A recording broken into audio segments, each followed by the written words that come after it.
শিং মাছ অনেক ফুটে, আজকে দেখি ফুটতেছে না, দেখি একটু উল্টাই দিই।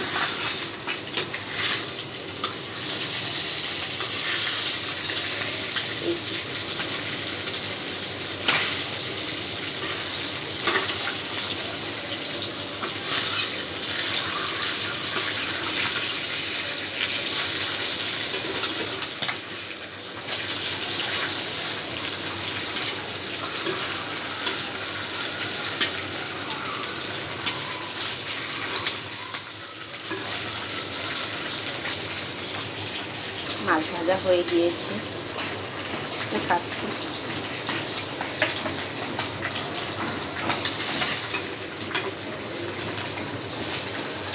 মাছের ডিম ছিল, ওই যে পাশে দিয়েছি,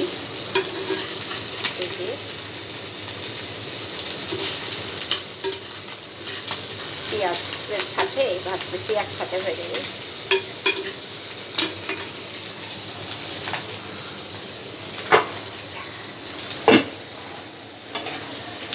পাশে মুরগির মাংস রান্না করতেছি।